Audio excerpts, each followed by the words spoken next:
असे रंगपंचमीचे दिवस होते. रंगपंचमी आली जवळ आणि रंगपंचमी आल्यानंतर सगळे जुना काळ बरं का, आताचा काळ नाही. आताचा सगळा फास्ट फॉरवर्ड काळ आहे.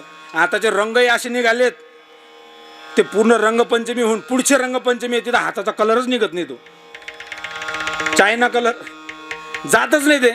अहो आजकाल तर तुम्ही आमच्या सगळ्या आया बहिणी तुम्ही माझ्या बसलेल्या आहेत, तुम्ही सडा पण टाकत नाही. इथं गावाकडे असेल शेणाचं, शहरी भागात तुम्ही पहा ते सड्याचाही रंग भेटला. आता ते रंग मारून मारून गाडीचे मडगड खराब झाले.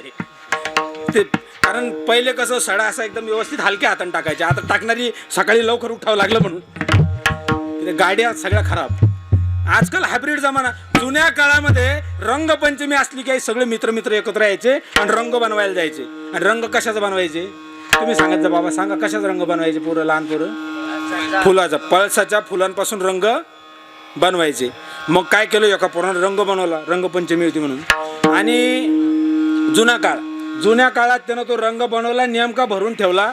कारण घरोघरी काय असायचे, डबे, जेवणाचे नाही जाण्याचे. हां, ते डबे त्या डब्यात भरून ठेवला, डब्यात. आणि डबा लटकून ठेवला.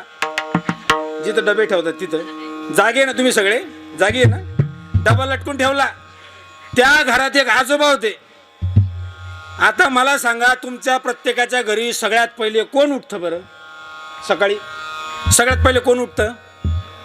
म्हातारा माणूस, बरोबर आहे की नाही? तरुण माणसं उठाल रिकामे नाही, त्यांना उठायचं.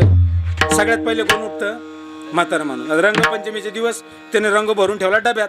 मला हे अज्ञान सांगायचं आहे तुम्हाला, अज्ञान किती घातक आहे. त्यानं डबा भरून ठेवला पोरानं, नातानं. बाबा सकाळीच उठले, एकदम लाईट गेलेली, लोड शेडिंग नेहमीची त्या काळात आहे की नाही, लाईट गेलेली, अंधार. बाबानं डबा उचलला, जड लागला, बरोबर आहे की नाही? आता अंधार आहे, डबा उचलला, जड लागला. जड आहे म्हणल्यावर याच्यात पाणी. बाबा निघाले कार्यक्रम करायला, सार्वजनिक स्वच्छता मोहीम गावाच्या बाहेर. जुन्या काळात आता प्रत्येकाकडे किती, आता कोणाकडे घरात टॉयलेट वगैरे नाही असं कोणी आहे का इथं बसलेलं की ज्याच्या घरात टॉयलेट नाही, संडास नाही आहे का बसलेलं कोणी? असं आहे की ज्यांच्या घरी नाहीच आहे? जवळपास 90% लोकांच्या घरी आता काळ बदलत चाललेला आहे. पहिले लोक घरी जेवायचे आणि संडासला बाहेर जायचे. आता लोक बाहेर हॉटेलहून धाब्याहून खाऊन येतात, घरात संडास. काळ बदलत चालला ना, काळ बदलत चालला. प्रत्येकाचे तो डबा घेतला बाबानं. बाबा निघाले स्वच्छता मोहीम राबवायला, गावाच्या बाहेर गेले. बाबा आता अंधारच तिकडं अशा उतारावर बसले होते. बसल्याबरोबर बाबांचा प्राथमिक कार्यक्रम आटोपला. स्वच्छता मोहीम द्वितीय चरणात सुरू झाली.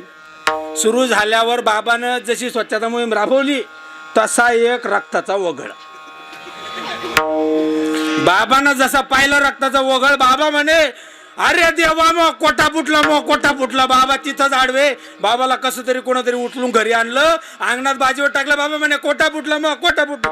पोरीला बोलून घ्या, काही खरं नाही, आता मी काही टिकत नाही, मी काही राहत नाही, मी जातो रे बाबा. अरे देवा कसं झालं, अरे देवा. सगळं गाव जमा झालं सकाळी रामपाऱ्यात. अरे काय झालं? बाबा म्हणले कोटा फुटला. आणि सगळं का पोरीला निरोप धाडा, बोलून घ्या. सगळे जमा व्हायला आले.